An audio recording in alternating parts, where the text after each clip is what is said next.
C'est ce thème de la reconnaissance effleuré dans la liturgie qui est le thème de ce culte, la reconnaissance, et particulièrement la reconnaissance pour les ministères et pour les services de notre Église.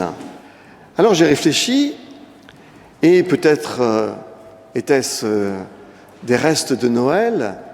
En tout cas, c'est bien la symbolique de la crèche qui s'est imposée à mon esprit lorsque j'ai réfléchi à cette thématique de la reconnaissance pour les ministères et les services de notre Église. Les différents tableaux des récits de l'enfance de Jésus, de Marie, qui répond à l'ange « Voici la servante du Seigneur », aux mages portant leur offrande au pied de la crèche, en passant par le chant des anges et la venue des bergers, oui, voilà bien des tableaux inspirants concernant la thématique du jour. Et c'est ce que je vous propose de méditer, notamment en nous arrêtant sur 3 de ces tableaux, présentés par Luc et Matthieu, celui du chant des anges, celui de la venue des bergers et celui de la triple offrande des mages. Le chant des anges est un tableau haut en couleurs, si magnifiquement représenté dans toute l'histoire de la peinture.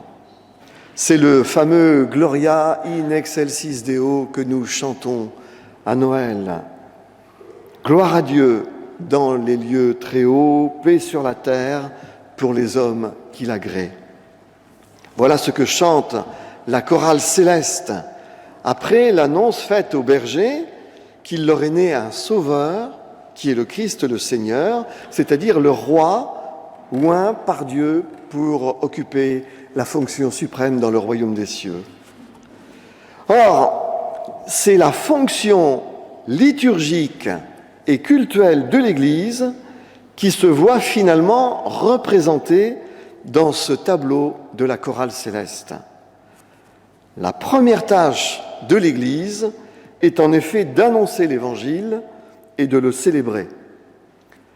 L'annoncer dans sa prédication, sa catéchèse, sa communication et tout ce qui contribue à faire connaître l'Évangile.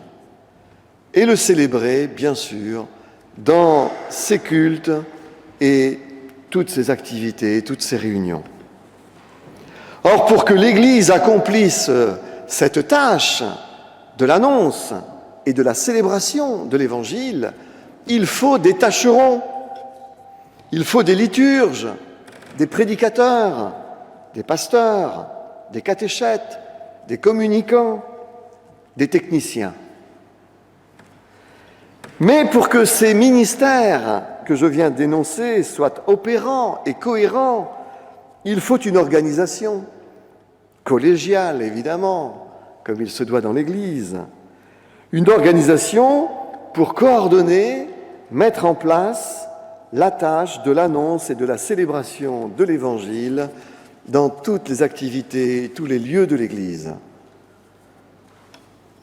Le tableau de la chorale céleste élève les tâcherons de l'annonce de l'Évangile et de sa célébration au rang des anges, c'est-à-dire selon le sens du mot ange, angelos en grec, qui signifie envoyé.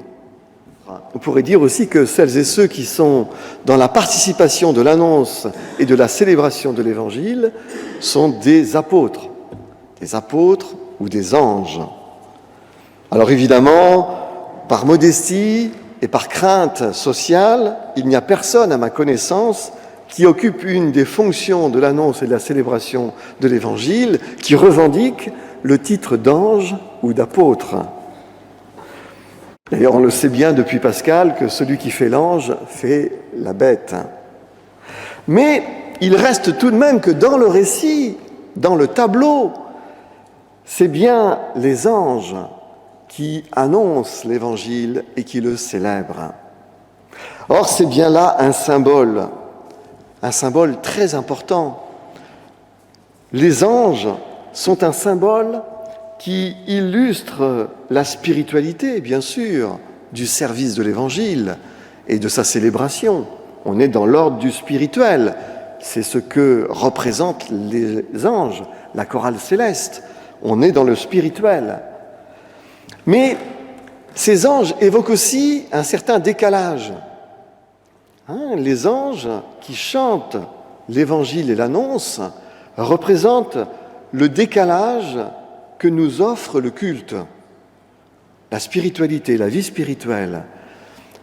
Les anges témoignent d'un décalage, d'une rupture entre notre quotidien et la vie spirituelle. Évidemment que dans toutes nos activités quotidiennes, nous avons à être les mêmes et à penser à Dieu et à lui rendre grâce. Nous avons une âme à tout moment de notre existence et donc la spiritualité nous habite. Quand nous connaissons Dieu, nous vivons avec Dieu dans tous les domaines de notre vie. Oui, mais le culte, la célébration du culte, c'est un décalage, une rupture d'avec notre quotidien. C'est pourquoi le culte, c'est le Shabbat des chrétiens.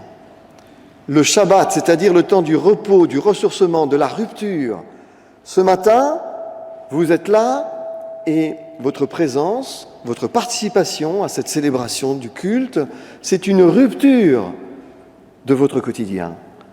Vous ne célébrez pas le culte tous les jours. Tous les jours, vous n'êtes pas au temple assemblés pour prier, pour chanter, pour écouter la parole. Le culte, c'est la rupture d'avec notre quotidien. Et c'est pourquoi notre âme se ressource pendant le culte.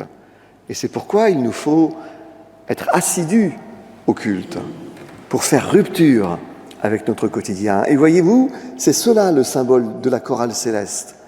Elle vient pour nous dire que Dieu nous appelle à annoncer l'Évangile, à le célébrer et à faire une rupture d'avec notre quotidien. C'est un tableau magnifique, ce temps du Shabbat au travers le culte, un tableau magnifique, cette chorale céleste, qui dit que celles et ceux qui célèbrent le Seigneur, qui annoncent l'Évangile, sont des anges, sont des apôtres, sont des envoyés de Dieu. Le chant liturgique et cultuel des anges intervient dans le récit de l'enfance chez Luc, juste après l'annonce faite aux bergers. « Ceci sera pour vous un signe, déclare le messager de Dieu aux bergers, vous trouverez un bébé couché dans une mangeoire. » Nous avons pris l'habitude de traduire le mot mangeoire par le mot crèche. Mais après 2000 ans de représentation de la nativité, ce mot crèche évoque pour nous plutôt une grange ou une étable que la mangeoire des animaux. Or pourtant, dans le récit, c'est bien de la mangeoire des animaux dont il est question. L'ange induit que le fait que Jésus soit langé et emmailloté, couché dans cette mangeoire, sera un signe pour eux. Un signe, c'est un élément matériel ou conceptuel qui renvoie vers un sens, vers une signification donnée. Vers quoi, donc, vers quelle réalité renvoie la mangeoire de la nativité? Pourquoi est-elle un signe pour les bergers? Elle renvoie assurément à la notion de modestie. La modestie qui correspond à la réalité sociale des bergers à l'époque. Les bergers, en effet, étaient généralement pauvres et ils étaient surtout refoulés aux marges de la société juive du Second Temple, car le soin des animaux les éloignait des festivités cultuelles et même du Shabbat. On trouvait qu'ils ne sentaient pas très bon, ces gens-là, à force de s'occuper de leurs animaux, qu'ils n'étaient pas très présentables non plus sur le plan social. Donc vous voyez, les bergers, c'était des gens pauvres à la marge. Or, le fait que Jésus, le roi des rois, celui qui est oint pour le royaume des cieux, le fait qu'il naisse dans une mangeoire où les bergers avaient accès quotidiennement, Eh bien, c'est un signe. Le signe que le roi des rois n'est pas un roi pour les riches et les bien présentables seulement. Il est aussi pour les riches, il est aussi pour les bien présentables. Mais il n'est pas pour les riches et pour les bien présentables seulement. Il est pour tous, même pour les plus modestes. Or, si Jésus était né dans un palais, dans un berceau doré, les plus modestes des modestes, c'est-à-dire les bergers, n'auraient pas eu accès à lui. Ils n'auraient pas pu venir auprès de lui. Le fait que Jésus naisse parmi les plus modestes et dans le lieu le plus modeste qui soit, c'est le signe que Jésus est à la portée de tous. Il est approchable par tous, même les plus modestes. Le fait qu'il soit demandé aux bergers de se rendre auprès de Jésus et d'être de ce fait des visiteurs réconfortants auprès de ses parents, c'est le signe que leur service à ces bergers pauvres et refoulés, que leur service à ces modestes est bienvenu devant Dieu. En somme, ce tableau nous dit que tous, même les plus modestes, même les plus humbles, ont accès au Christ et qu'ils sont appelés eux aussi au service de Dieu et de l'Église. Du coup, nul n'est trop modeste pour être accueilli au service de Dieu, et nul service n'est trop modeste pour ne pas être accueilli par Dieu. Tous les services, si petits soient-ils aux yeux des hommes, sont accueillis auprès de Dieu comme utiles pour l'Église et le royaume des cieux. Le troisième tableau de la Nativité nous vient cette fois-ci de Matthieu, narrant la venue des mages de leur Orient lointain. Un tableau que l'on célèbre de l'Épiphanie jusqu'à la fin du mois de janvier, en partageant notamment la galette. On ne sait ni le nom ni le nombre des mages du récit de Matthieu. C'est la tradition qui leur a attribué les noms de Balthazar, Gaspard et Melchior. 3 personnages, parce que tout simplement dans le récit, il y a 3 cadeaux. L'or, la myrrhe, l'encens. L'or pour la royauté du Christ, la myrrhe pour signifier la parole prophétique, et l'encens pour signifier le sacerdoce de la Nouvelle Alliance. Mais au-delà de cette symbolique christologique, les mages, bien sûr, représentent l'entrée et la venue des païens que nous sommes dans l'Église du Christ, l'entrée des gentils dans l'alliance de Dieu. Mais les 3 dons des mages manifestent finalement dans ce tableau le soin et l'entraide que ces gens apportent à la famille de Jésus, qui est pauvre, elle aussi. Et donc, du coup, dans ce tableau, c'est la diaconie de l'Église, dont le terme grec diaconat signifie aussi bien service que ministère. C'est cette diaconie de l'Église que figure ce tableau de la venue des mages, apportant à une famille démunie de quoi vivre, de quoi se réjouir et de quoi prier, symboliser la prière. Les mages viennent rendre grâce à Dieu et louer Dieu, mais ils font des dons. Ils font figure de visiteurs, de soutiens moraux, spirituels et matériels pour Joseph et pour Marie. Ils représentent, de fait, l'importance pour l'Église des services, de l'entraide et de la diaconie auprès de celles et ceux qui sont dans le besoin. Les mages campent les fonctions de service et de diaconie dans l'Église, pour l'Église.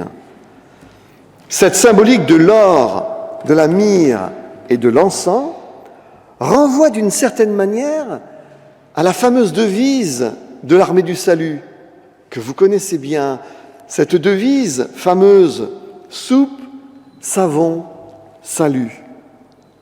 En effet, si le ciel est assurément une question pour tout le monde, le manque de soupe et le manque de savon deviennent la première préoccupation de celles et ceux qui en manquent.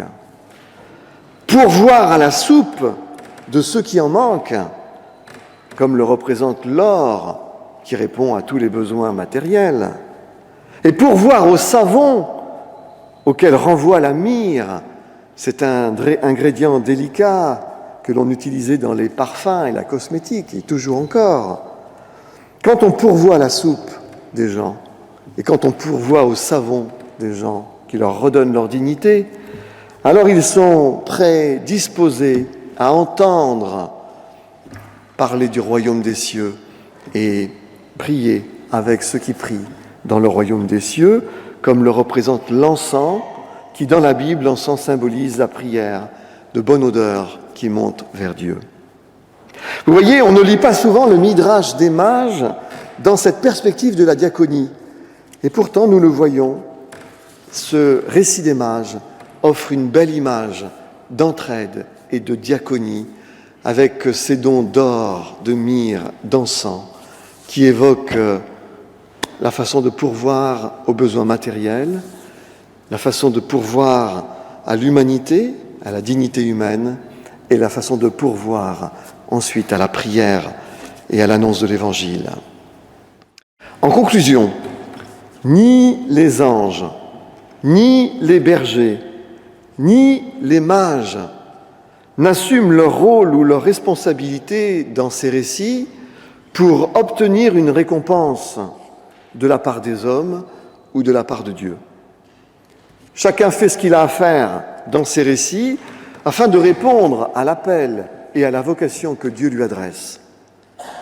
Les évangiles se souviennent, nous l'avons entendu dans le dernier récit, les évangiles se souviennent que le Jésus historique se moquait en quelque sorte gentiment des scribes et des pharisiens de son époque qui recherchaient les honneurs et les remerciements. Rechercher la récompense, c'est la trouver ou non, mais sur le plan des mondanités. C'est surtout, du coup, se priver alors de la reconnaissance de Dieu, de l'approbation de Dieu. Ils ont reçu leur récompense, dit Jésus à propos de ces grandiloquents. Il n'empêche, cependant, que Jésus déplore, dans le récit que nous avons médité dans la liturgie de la grâce, il déplore que les 9 lépreux n'ont pas su dire merci, n'ont pas su être reconnaissants.